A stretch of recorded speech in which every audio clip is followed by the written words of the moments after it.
Bueno, vamos a ver el capítulo 21, eh, el flujo sanguíneo muscular y el gasto cardíaco durante el ejercicio y la circulación coronaria y la cardiopatía isquémica. Nosotros somos el equipo número 7, estamos integrados por José Ángel, César, Edgar y Axel. Bueno, vamos a empezar. En la siguiente diapositiva, nosotros vamos a ver la regulación del flujo sanguíneo del músculo esquelético en reposo y durante el ejercicio. Cabe destacar que nosotros vamos a ver en este tema pues el funcionamiento del músculo esquelético en el ejercicio. Entonces, en una persona que hace ejercicio extenuante, pero que no es atleta, tiene un gasto cardíaco que aumenta entre 4 a 5 veces en una persona. Entonces, en una persona que llega a ser atleta, llega a haber un aumento de gasto cardíaco de 6 a 7 veces en una persona que es atleta o de alto rendimiento. Y este aumento de gasto cardíaco sirve para satisfacer las necesidades metabólicas de los músculos que se encuentran en acción. En la siguiente diapositiva veremos la velocidad del flujo sanguíneo a través de los músculos. Ok, podemos ver que durante el reposo del músculo se va a medir que tiene de 3 o 4 mililitros por minuto por 100 gramos de músculo. Entonces, en una persona que llega a hacer un ejercicio, se llega a registrar de entre 25 a 50 veces, incluso hasta 100 o 200 mililitros por minuto por 100 gramos de músculo. Pero, ¿qué pasa cuando medimos una parte del cuerpo? Que en este caso vamos a ver el registro del músculo del muslo en sus valores máximos de flujo sanguíneo, que llegan a ser de entre 400 o llegan a registrarse hasta 400 mililitros por minuto por 100 gramos de músculo. Ahorita veremos el porqué de, de su registro. Bueno, esto se debe que al final de sus contracciones del flujo sanguíneo, este se mantiene alto, pero cuando al pasar de algunos segundos, este empieza a descender, empieza a, a volver a la normalidad. En la siguiente diapositiva veremos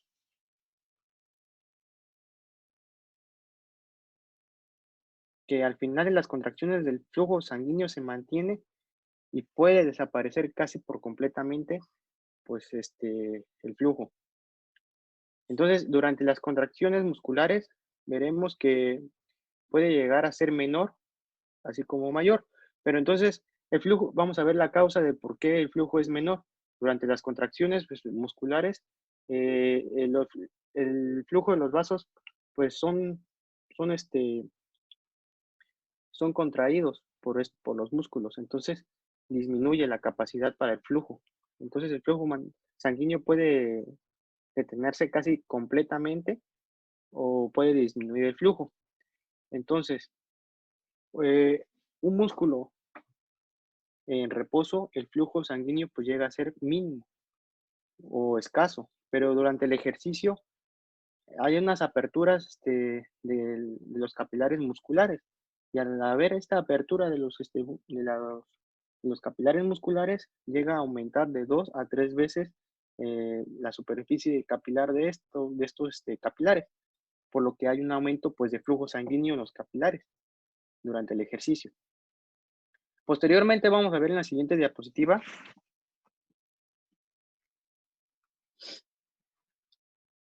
el control del flujo sanguíneo en los músculos esqueléticos.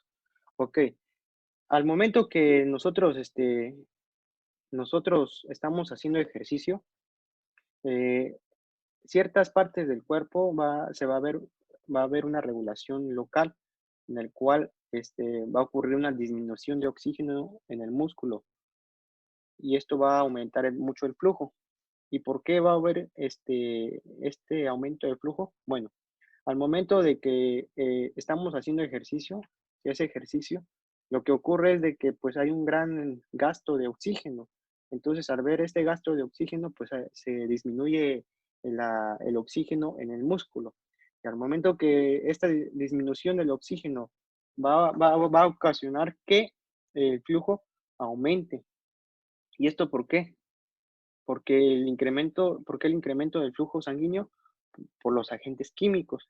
Entonces, estos agentes químicos van a ocasionar la vasodilatación.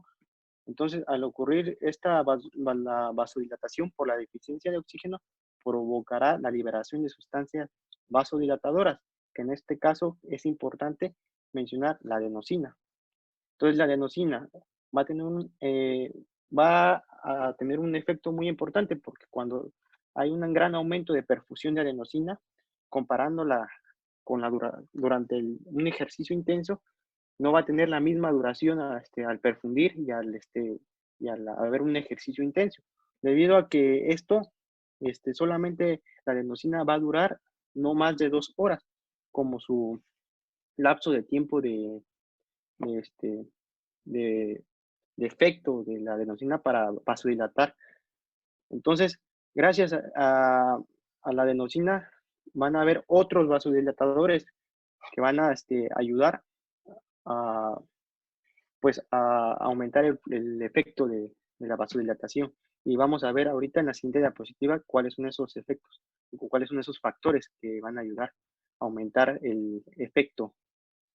Entonces van a ser los iones de potasio, trifosfato de adenosina, ácido láctico, dióxido de carbono. Estos, bien, como bien, incluso después de que los vasos sanguíneos musculares se hayan vuelto resistentes o insensibles a los efectos vasodilatadores de la adenosina, van a entrar estos factores vasodilatadores. En la siguiente diapositiva veremos el control nervioso del flujo sanguíneo, muscular y vasoconstricción simpática. Bueno, como podemos ver, en el control nervioso, el flujo sanguíneo va a tener pues, una vasoconstricción simpática, y esto va a ser importante en ciertos efectos fisiológicos, como por ejemplo el shock circulatorio. Cuando hay un shock circulatorio, se va a activar pues, lo que es el sistema simpático, y esto va a ayudar a que no se desangre pues, la persona que tenga un cierto accidente, y pues va a evitar pues, que haya un shock circulatorio. Y esto se debe gracias a la noradrenalina o adrenalina, que va a tener un efecto pues, vasodilatador, perdón, vasoconstrictor. Entonces, las médulas suprarrenales van a encargarse también de secretar grandes cantidades de noradrenalina, a comparación de la noradrenalina circulante en pues la noradrenalina de las glándulas suprarrenales van a tener mayor efecto. Entonces, van a tener, cabe destacar que hay dos efectos pues, distintos en la médula suprarrenal que de la noradrenalina. En este caso van a tener un ligero efecto vasodilatador en los receptores beta adrenérgicos, y en los receptores alfa adrenérgicos van a tener un efecto vasoconstrictor.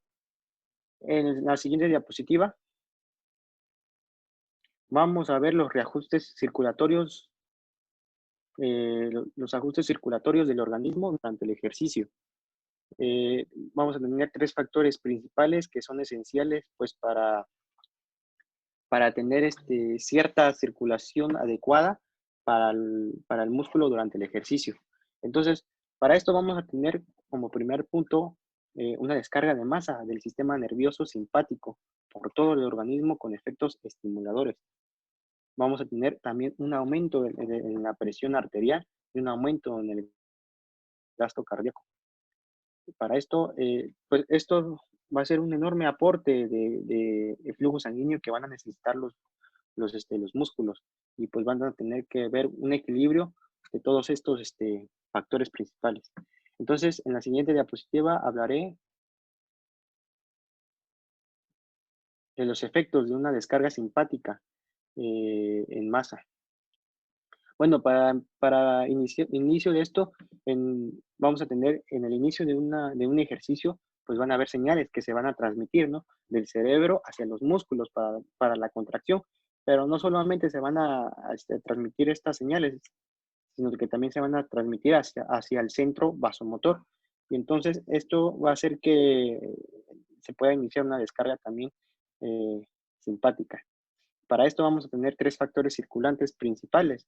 en los factores en los efectos de una descarga simpática, que van a hacer que el corazón aumente su frecuencia cardíaca y aumente la función de bomba cardíaca. Segundo punto, vamos a tener que hay una vasoconstricción fuerte en las arteriolas y esto ocasiona un préstamo de aporte sanguíneo. Esto para ayudar a aumentar la frecuencia, la presión. Entonces, y va a haber una excepción en dos sistemas circulatorios periféricos, en los cuales van a ser el sistema coronario y el sistema cerebral. Estos se van a mantener pues con con una vasoconstricción debido a que pues carecen de efectos de descarga pues simpática.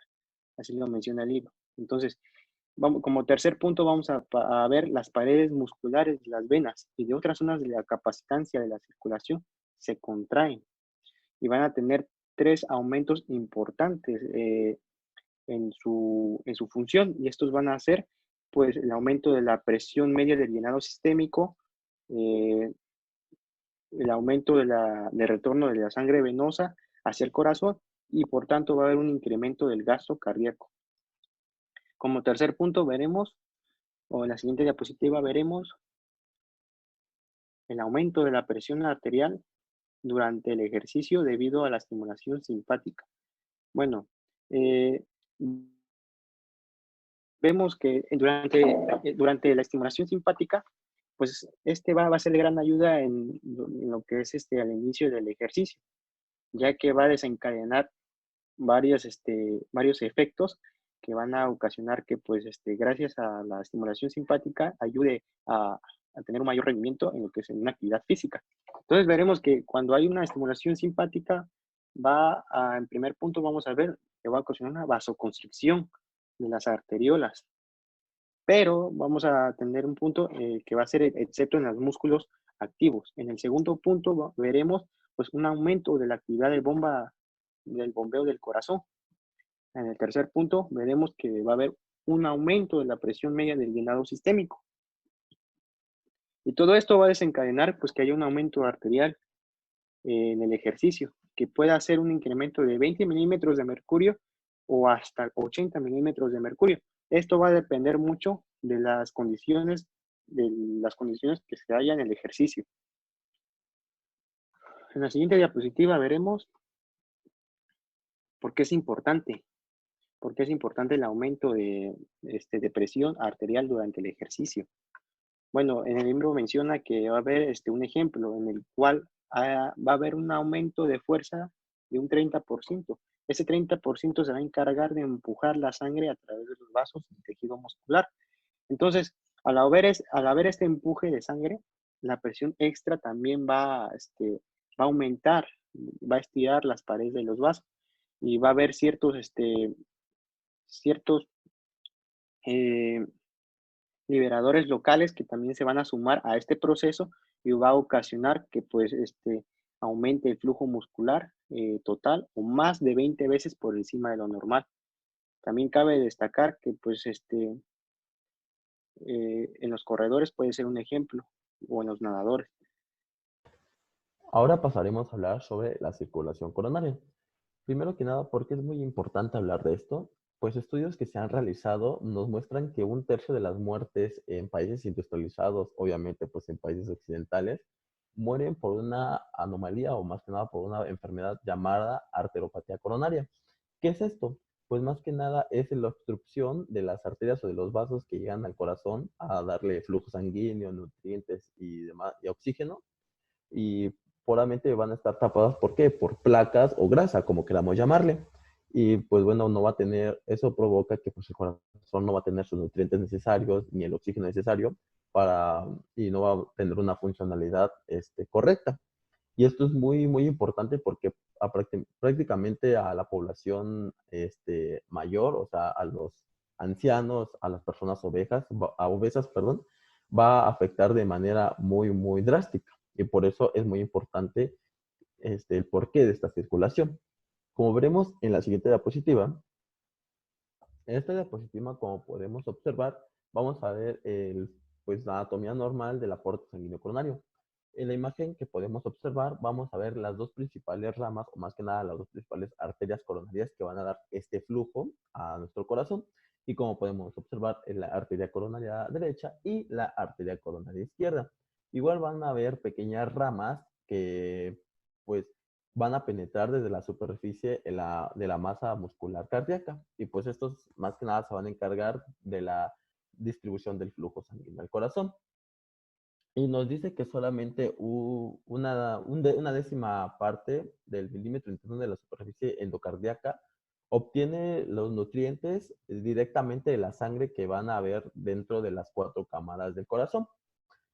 Bueno, ahora, como podemos ver aquí, primero la arteria coronaria izquierda, más que nada se va a encargar de dar aporte sanguíneo a pues la parte anterior y la parte izquierda de la porción lateral del ventrículo izquierdo. Y la arteria coronaria derecha va a ser la encargada de dar ese aporte a la mayoría, la porción anterior del ventrículo derecho y una porción posterior del ventrículo izquierdo, y esto va a ocurrir en aproximadamente del 80 al 90% de las personas. Ahora, eh, el flujo sanguíneo venoso coronario del músculo ventricular izquierdo va a desembocar o va a irse hacia la aurícula derecha. ¿A través de qué? A través del seno coronario. Dice que normalmente el 75% va a ser aproximadamente el 75% del flujo sanguíneo total. Ahora, el aporte venoso del músculo ventricular derecho va igual a desembocar hacia la aurícula derecha, pero ya no a través del seno coronario, sino a través de las venas cardíacas anteriores. Y también nos marca el libro que algunos pequeños aportes venosos de sangre que llegan al corazón, que van a ser muy pequeños, van a ser a través de las venas de Tevesio, pero estas van a desembocar a cualquier cámara del corazón. Siguiente diapositiva, por favor.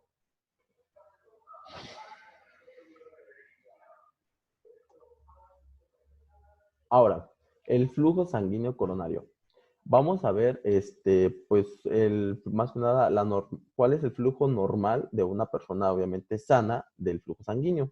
Nos dice que una persona, en reposo va a tener un flujo sanguíneo aproximadamente de 70 mililitros por minuto por 100 grados del peso del corazón. O también podemos darlo o tomarlo como 225 milímetros por minuto, que aproximadamente va a dar lo que es de un 4 a un 5% del gasto cardíaco total. Esto en una persona sana y en reposo. Ahora, ¿qué pasa cuando una persona hace ejercicio excesivo o extenuante, ¿no? Pues obviamente estos parámetros se van a elevar y nos dice que pues al momento de tener un ejercicio arduo, el gasto cardíaco puede elevarse hasta de 4 a 7 veces más de lo que es.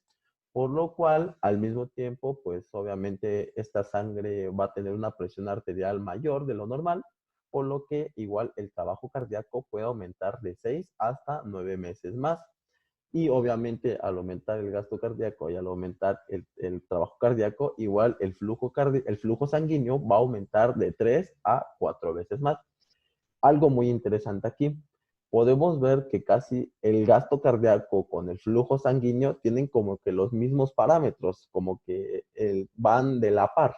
Por eso se puede ver que puede tener una mayor relación el gasto cardíaco con el flujo sanguíneo. Y y ahora va algo muy, muy significativo o muy, muy importante. Se podría decir que el trabajo cardíaco va a aumentar más veces para que, para para que compensa la mínima del flujo sanguíneo. Es decir, va a aumentar más veces el trabajo cardíaco para compensar el flujo sanguíneo que no va a aumentar mucho. Ahora, los cambios sucesivos del flujo coronario. Como pues sabemos, el flujo coronario no va a estar en un mismo parámetro o no va a tener la misma cantidad siempre, sino va a tener algunos cambios. Como podemos ver en esta gráfica, que fue hecha a estudios de, pues, obviamente de un perro, pero pues que son muy, muy, muy similares. Dice que, pues, se muestra que el flujo sanguíneo coronario en los capilares de nutrientes del sistema coronario ventricular izquierdo, solamente vamos a hablar del sistema coronario ventricular izquierdo, lo vamos a ver o lo vamos a tomar por milímetros por minuto. Y pues obviamente vemos que en el momento de la sístole va a descender a pues porciones muy considerables, lo que, lo que es lo contrario a la diástole. ¿Esto por qué se da? Pues obviamente, más que nada, si vemos al momento de la sístole, esto disminuye mucho.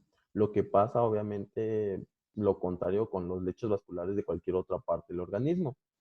Pero bueno, ¿esto por qué? Al momento de que se da la sístole, va a haber una gran contracción en el músculo ventricular, por lo cual obviamente no va a dejar que el flujo sanguíneo pase de manera fácil y lo va como a retener un poco. Lo contrario a la diástole, porque pues ya sabemos que en la diástole el músculo cardíaco pues obviamente se va a relajar y obviamente no va a obstruir y va a dejar que el flujo sanguíneo pase sin ningún problema. Ahora, esto nada más estamos viendo sobre el músculo ventricular izquierdo. ¿Qué pasa con el músculo ventricular derecho? Pues va a tener igual algunos cambios, pero no van a ser tan drásticos porque, como sabemos, el músculo ventricular derecho no tiene la misma fuerza de contracción que el izquierdo. Y pues sí, va a tener algunos cambios, pero van a ser un poco parciales. Siguiente diapositiva, por favor. Ahora, vamos a hablar sobre el flujo sanguíneo coronario, que es el epicardio contra el subendocardio. Bueno, aquí como podemos ver en la imagen, vamos a ver el músculo cardíaco y vamos a ver cómo es que el aporte sanguíneo. Y bueno, en la parte superior de la imagen, como podemos ver, están las arterias coronarias epicárdicas. Y más que nada, esta es el principal la principal rama que le va a dar el aporte sanguíneo a el músculo cardíaco. Y de él van a dar otras pequeñas ramas que como podemos van a penetrar el músculo y le va a dar los diferentes nutrientes. Y pues bueno, estas pequeñas arterias intramusculares, como ya les dije, va a aportar oxígeno, nutrientes y demás. Pero bueno, como podemos ver igual en la imagen, debajo del endocardio existe un pequeño plexo que le vamos a llamar plexo arterial subendocárdico. Y este plexo arterial subendocárdico, pues igual va a dar unos pequeños aportes sanguíneos. Y bueno, pero nos dice que en el momento de la sístole, este pequeño plexo va a disminuir su flujo, o sea, no va a tener el mismo flujo de ante la sístole, pero gracias a que este plexo tiene diferentes ramas, pues esas ramas van a compensar su descenso de la sístole y no va a haber ninguna anomalía durante sístole o diástole. Más adelante vamos a ver cuál es la importancia del epicardio y el subendocardio, pero para adelantarles se podrá decir que son muy importantes para muchas isquemias coronarias, que vamos a ver más adelante. Bueno, el control nervioso del flujo sanguíneo coronario. Aparte del control metabólico, va a haber un control nervioso del flujo sanguíneo coronario. Y bueno, cuando hay una estimulación de los nervios autónomos, este va a afectar de manera, o bueno, va a afectar el flujo tanto de manera directa como de manera indirecta. De manera directa, pues obviamente va a ser a consecuencia de la acción de varios transmisores nerviosos, perdón, como son la acetilcolina en los nervios vagos y la noradrenalina en los nervios simpáticos. Y indirectamente va a afectar a cambios secundarios de flujos por el aumento o descenso de la actividad cardíaca. Bueno, este, tanto la afectación de manera directa como de manera indirecta son inversión, o sea, son lo contrario. Pero nos dice que la manera indirecta va a tener una mayor importancia porque tiene un papel más importante en el control del flujo sanguíneo coronario. Es decir, cuando se da una estimulación simpática, obviamente se va a liberar noradrenalina desde los nervios simpáticos y también adrenalina y noradrenalina desde la médula suprarrenal y va a ocasionar que aumente la frecuencia cardíaca, la contractibilidad cardíaca y la velocidad del metabolismo cardíaco. Ahora, por su parte, cuando se da una estimulación vagal, se va a disminuir la velocidad cardíaca, el efecto depresor de la contractibilidad cardíaca. Y bueno, esto es como el control nervioso del flujo sanguíneo. Bien. Bueno, ahora vamos a hablar de las características especiales del metabolismo del miocardio. Como normalmente pasa en la mayoría de tejidos, en reposo, el miocardio va a conseguir su energía de aproximadamente en un 70% de los ácidos grasos, pero cuando se encuentra en una condición de anaeróbica o de isquemia, el, el restante lo va a sacar mediante la glucosa en el metabolismo, en la glucólisis anaeróbica, que como, que como resultante nos va a dar ácido láctico, que ya nos mencionaba nuestro compañero, que este es el responsable de el dolor cardíaco en casos de isquemia. Ahora vamos a ver que, igual que en la mayoría de los otros tejidos, va a conseguir el 95% de la energía a través de la mitocondria. ¿Cómo? Mediante el ATP. La mitocondria nos va a dar como resultado del ATP que en el músculo cardíaco, en casos de isquemia o hipoxia, va a utilizar el ATP y lo va a degradar a ADP. Además de poder seguir degradándolo en AMP o adenosín monofosfato, que lo va a terminar degradando en adenosina. Cuando hay una situación de hipoxia en el músculo cardíaco, la adenosina, como tiene gran permeabilidad en las membranas de los miocitos, se va a liberar hacia los vasos, lo que nos va a provocar una dilatación que va a aumentar el flujo sanguíneo para compensar esa isquemia y va a disminuir la resistencia vascular para lograr suplir la demanda que piden de nutrientes en esa zona. Una cardiopatía isquémica. Ya mencionamos que, bueno, vamos a conocer a la cardiopatía isquémica como la enfermedad resultante de la oclusión de una arteria coronaria, ya sea por una placa aterosclerótica. Va a ser la causa más frecuente en la cultura occidental y los principales factores que nos van a llevar a esta son predisposición genética, sobrepeso, obesidad, una vida sedentaria. Eh, esta aterosclerosis de las coronarias se va a llevar principalmente en los primeros centímetros de estas. Va a haber dos situaciones en las que nos vamos a encontrar una oclusión aguda de una arteria coronaria. En la primera situación vamos a encontrar que grandes cantidades de sustancias lipídicas se van a encontrar en lo que sería el endotelio o en la pared de los vasos. En el primer, en el primer caso, un émbolo coronario. ¿Qué va a pasar aquí? Esta placa va a entrar en contacto con las células sanguíneas, lo que nos va a llevar a que se cree primero un trombo, eh, que va a ser un coágulo, más que nada un coágulo sanguíneo. Este coágulo sanguíneo va a tapar la luz del vaso y en ocasiones se va a desprender, y ese desprendimiento va a llevar a un émbolo coronario porque se va a dar en los vasos más distales en los que se ocasionó una trombosis secundaria.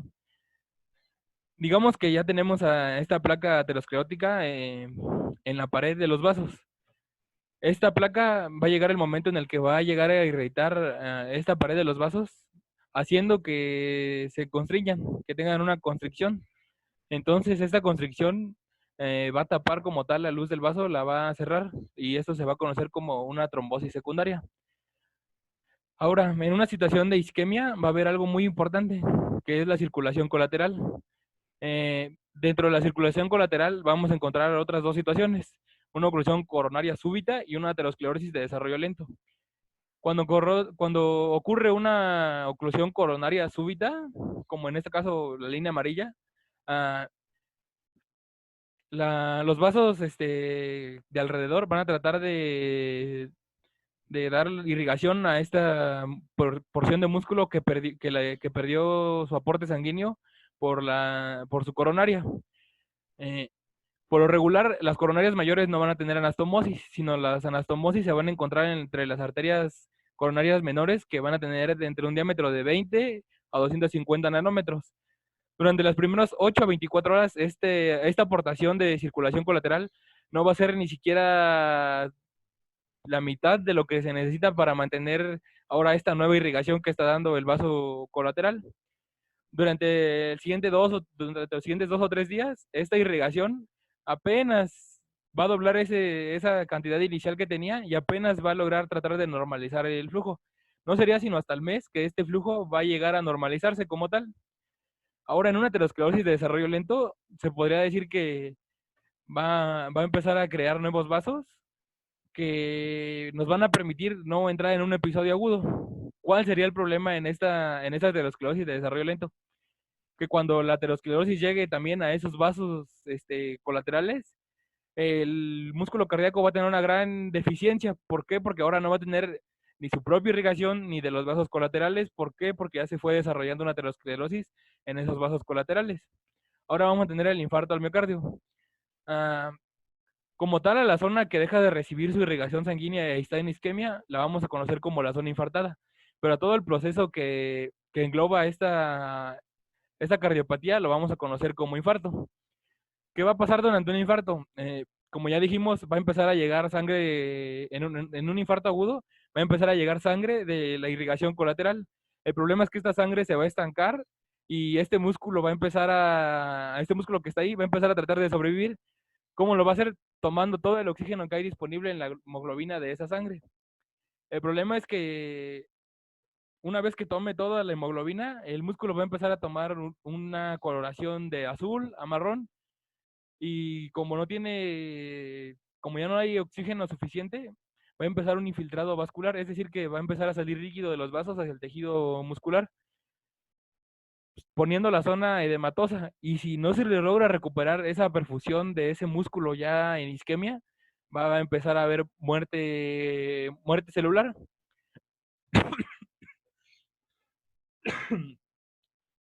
Ahora, un infarto subendocárdico. Como ya nos mencionaba nuestro compañero, va a haber dos tipos de irrigación, una epicárdica y una subendocárdica. La subendocárdica va a tener una irrigación más difícil porque está dentro del músculo y entonces cuando el músculo se contraiga va a necesitar una mayor presión para que la irrigación llegue.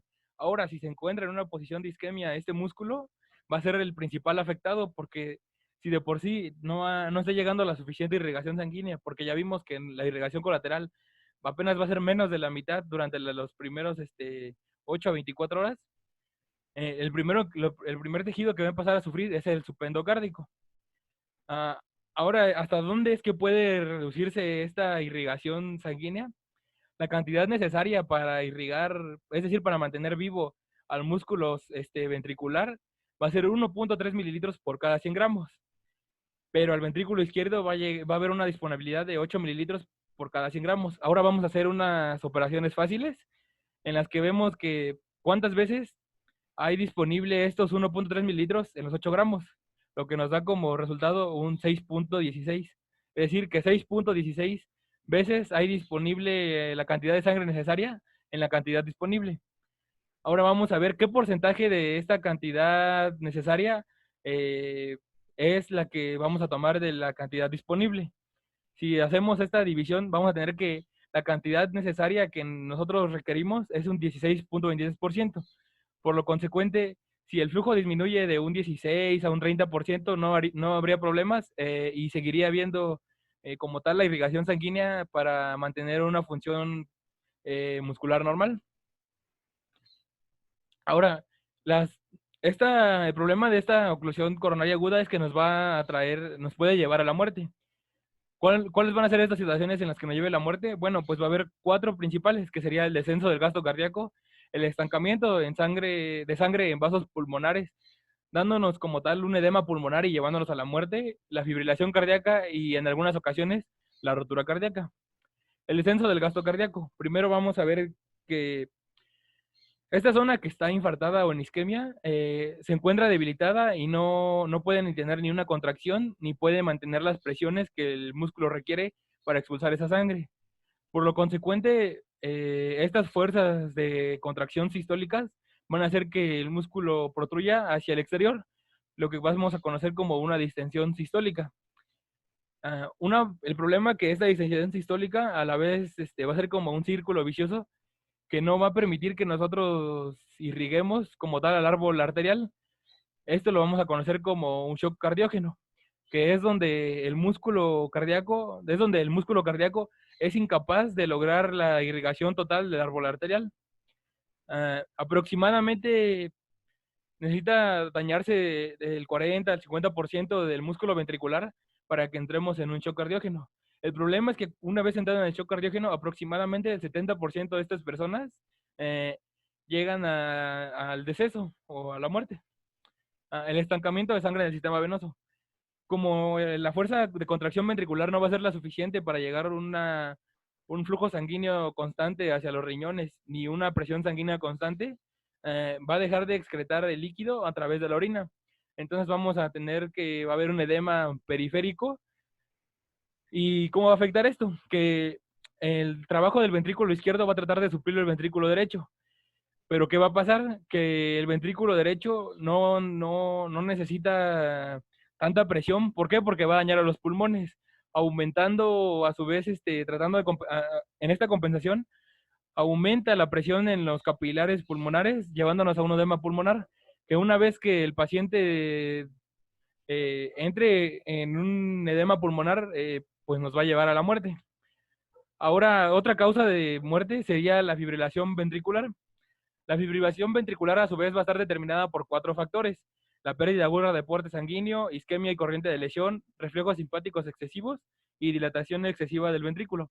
La pérdida aguda de aporte sanguíneo va a hacer que la depresión del potasio haga que éste se encuentre en mayor concentración en el líquido extracelular, lo que nos va a dar una mayor irritabilidad en lo que sería el tejido cardíaco, en el tejido muscular cardíaco.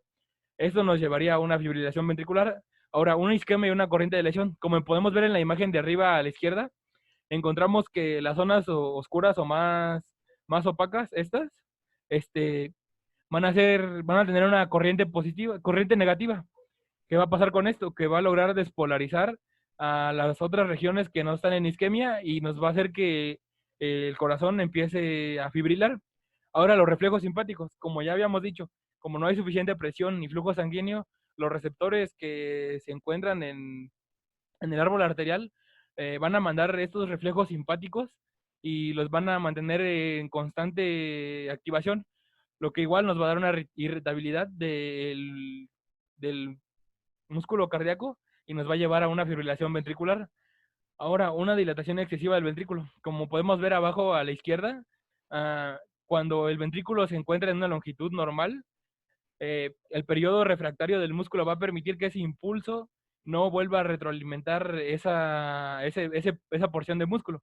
Ahora, si está distendido, como podemos ver abajo de esos 4 circulitos, la circunferencia más grande, el periodo refractario no va a ser suficiente. ¿Por qué? Porque el trayecto que necesita seguir, el trayecto de conducción que necesita servir esa señal, no va a ser suficiente. Entonces, puede volver a entrar, puede volver a llegar ese estímulo al punto de entrada y volver a alimentar esa señal, lo que nos entraríamos en un ciclo de retroalimentación o en corrientes circulares, como vemos en la imagen de arriba a la derecha.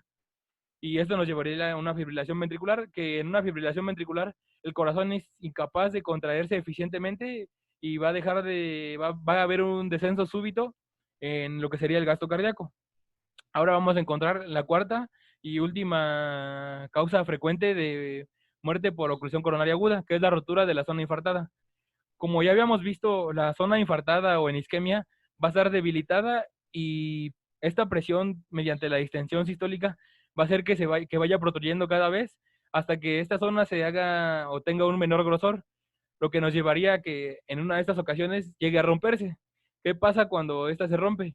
Va a haber infiltrado de sangre hacia el espacio pericárdico, lo que nos llevaría a que el corazón sufra un tamponamiento cardíaco, que es cuando el corazón es incapaz de recibir sangre en la aurícula derecha, porque las fuerzas que están oprimiendo al corazón no lo dejan. Entonces vamos pues, a una muerte súbita, porque ya no va a ser el corazón capaz de recibir sangre y tampoco de contraerse ni de expulsarla. Y esta sería mi participación. Gracias. Bueno, vamos a hablar de las etapas de la recuperación de un infarto agudo de miocardio. Bueno, entonces tenemos 2 zonas de isquemia cuando hay una oclusión de, por ejemplo, una arteria coronaria, ¿no? Como podemos ver, sea una pequeña y una extensa. En la pequeña vamos a ver estos 2 circulitos que nos representan la escasa o nula pérdida de miocitos y parte del músculo que queda temporalmente no funcionante, que es la zona que está en color morado. Luego vamos a ver una zona de isquemia extensa en la que mueren la mayor parte de las fibras van a morir, más o menos en un promedio de 1 a 3 horas, como lo vemos aquí de color rojo. Luego va a haber una zona no funcionante donde fracasa la contracción, que sería el círculo alrededor de que es de color morado. Y después existe la pequeña zona que aún se contrae débilmente, que sería la que está alrededor del círculo morado, que estamos como en color gris, blanco. Entonces, estos serían los dos tipos de isquemia, por así decirlo. Vamos a la siguiente. Bueno, vamos a hablar ahora de las etapas de recuperación tras un infarto de miocardio extenso. Como vemos, tras una isquemia, la muerte de las fibras musculares del centro de la zona isquémica, aquí con color rojo, pues se va haciendo más grande, ¿no? Conforme avanzan los días. Y gran parte del músculo no funcionante sí se va a recuperar.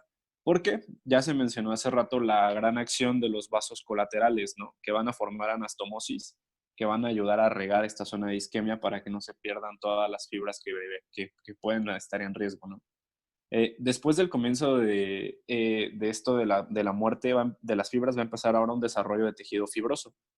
¿Por qué? Porque si bien se dice que la isquemia es un estimulante de los fibroblastos, ¿no? Entonces vamos a tener tejido fibroso presente, que se ve aquí con color blanco. Ahora, después de que comienza este desarrollo, va a empezar a haber un tejido cicatrizal que va a empezar a desaparecer y vamos a tener una hipertrofia de las fibras que ya tiene el corazón de por sí. ¿Por qué? Porque se necesita compensar todo eso que se perdió de músculo. Siguiente, por favor. Vamos a ver que el valor del reposo en el tratamiento de infarto de miocardio es muy importante, porque el grado de muerte celular cardíaca va a estar determinado por el grado de isquemia y de trabajo del músculo. Entonces, esto quiere decir que dependiendo de la isquemia es lo que se va a necesitar de recuperación, ¿no? Para que pueda llevar a cabo el corazón un trabajo adecuado después de esta etapa. Ahora, hay algo que se llama síndrome de robo coronario y lo vamos a explicar. Cuando hay una isquemia, lo que pasa es que los vasos como tal van a empezar a formar anastomosis, los vasos colaterales, para regar esta zona isquémica. Pero ¿qué pasa cuando el corazón se somete a un estrés como el ejercicio, en el que necesita aumentar su flujo y necesita aumentar su fuerza? Lo que va a pasar es que estos vasos colaterales tienen que regar sus propios territorios independientemente de la zona isquémica. Entonces va a haber una gran dilatación de estos vasos coronarios para que la circulación coronaria se pueda llevar a cabo adecuadamente, y lo que no va a poder ser es regar la zona isquémica, debido a que no va a haber un flujo correcto a través de esas pequeñas anastomosis. Entonces, este sería el síndrome de robo coronario, y por eso se requiere un reposo absoluto durante el periodo de recuperación tras un infarto, porque si no, no podemos llevar a cabo una buena recuperación y no habría una hipertrofia adecuada después de las fibras para compensar esto del corazón. Lo vamos a ver en la siguiente diapositiva. En la que el corazón tras un infarto no va a estar con su función de bomba adecuada. Porque si bien recordamos en fisiología coronaria, aprendimos que el corazón tiene una reserva cardíaca del 300 al 400% para llevar a cabo su función normal en reposo. Entonces, tras un infarto, esta función se va a ver reducida tal vez a un 200 y un 100%. Esto no quiere decir que el corazón sea un corazón que no puede llevar a cabo funciones adecuadas, sino que va a tener que hacerlo con un nivel menos, ¿no?, de dificultad. A lo que me refiero es que va a necesitar, tal vez, por ejemplo, un ejemplo muy claro sería el de un corredor o un nadador, en el que tal vez el corredor hacía 5 kilómetros en 15 minutos, ahora no va a poder correr a esa intensidad debido a que su reserva cardíaca está disminuida, tendrá que ser un poquito más tranquilo el entrenamiento, ¿no? Y todo esto para llevar a cabo una buena recuperación y una buena función adecuada de la reserva que te queda. Entonces, siguiente. Ahora vamos a hablar de que nosotros no sentimos nuestro corazón, no nos duele el corazón, no podemos decir, me duele el corazón, tengo dolor en el corazón. No. ¿Qué es lo que pasa? La isquemia va a provocar un grupo de reacciones en el que va a liberar sustancias ácidas como el ácido láctico, la histamina, cininas, enzimas proteolíticas, que van a estimular terminaciones nerviosas del dolor, que van a viajar al sistema nervioso central a través de fibras aferentes. Y esto lo que va a provocar es que sintamos un dolor, ¿no? Entonces, ahora, este dolor va a aparecer cuando el paciente esté haciendo ejercicio, cuando se someta a un estrés, y el más común va a ser la angina de pecho, que aparece cuando la carga del corazón es demasiado grande en relación con el flujo sanguíneo coronario disponible. Ahora, los pacientes describen sensación de calor, opresión y constricción, y este dolor se siente por debajo de la parte superior del esternón, sobre el corazón, y se puede referir al hombro, cuello y brazo izquierdo. ¿Y por qué se puede referir a estas partes? Porque, bueno, si bien recordamos en embriología, vimos que todas estas partes, como el corazón, los brazos, se van desarrollando ¿dónde? Pues a nivel del cuello, ¿no? Entonces, por lo mismo es que este lugar se refiere aquí, porque va a recibir la misma inervación. Y ahora, bueno, vamos a ver que tenemos un tratamiento farmacológico en el que tenemos vasodilatadores y beta bloqueadores o beta bloqueantes. Los vasodilatadores, como su nombre lo dice, van a vasodilatar y van a aumentar el flujo sanguíneo para que haya una compensación. Y los beta bloqueadores, ¿qué es lo que hacen? Bueno, los beta bloqueadores disminuyen las necesidades de oxígeno del corazón, aumentando la frecuencia cardíaca y aumentando el flujo de sangre coronario. Por lo tanto, es otro diferente tipo de compensación. Ya mencionamos algunos fármacos que pues esto no confiere a fisiología, pero bueno, es importante mencionarlo, ¿no? Siguiente, por favor. Bueno, ahora vamos a lo último, el tratamiento quirúrgico de la enfermedad arterial coronaria. Tenemos dos tratamientos hasta este momento, que sería la cirugía de derivación aortocoronaria y la angioplastía coronaria. Pero bueno, hablando de la primera, de la cirugía, vamos a ver que esta se realiza de una forma muy interesante. Se extrae una vena subcutánea de la pierna, por así decirlo, que en este caso podría ser la femoral, y se va a colocar directamente desde la aorta hasta la arteria coronaria que se quiera regar. Y esto va a ser muy interesante, ¿no? Porque lo vamos a ver en que va a poder nutrir directamente a un territorio que se pensaba que ya no se podía, ¿no? Que ya no era funcional. Y luego en la angioplastia coronaria vamos a ver la introducción de un catéter. Este catéter se va a introducir a través de, en uno de los casos más comunes, a través de la vena femoral. Se va a ir introduciendo y va a llegar, en este caso, a la arteria coronaria. Y este catéter tiene un globito que se va a inflar, como vemos en la segunda parte de la imagen, y va a abrir a la arteria. Y a veces se maneja un stent coronario, que es esta pequeña red que vemos aquí, una fibra de mallas, que viene en el globito, ¿no? Como vemos. O sea, se infla el globo y el stent se queda pegado a las paredes del endocardio. ¿Por qué? Porque tiene unos ganchitos que lo van a ayudar a anclarse para mantenerla y dejarla totalmente abierta después de que se retire el globo. Y así ayudar a que haya una circulación adecuada. Pues aquí concluye nuestra exposición. Esperemos que haya sido de su agrado, que hayan entendido los temas que quisimos explicar. Somos el equipo número 7, conformados por mi compañero César, mi compañero Axel, José Ángel y yo, Javier. Entonces esperamos que haya sido pues, de su agrado y que tengan un excelente día. Muchas gracias. Suscríbanse. Denle like. Nuestras redes sociales van a estar en el enlace de aquí abajo. Dale clic a la campanita para que te lleguen las notificaciones. Y déjame un like para saber si te gustó y seguir con este contenido. Sí.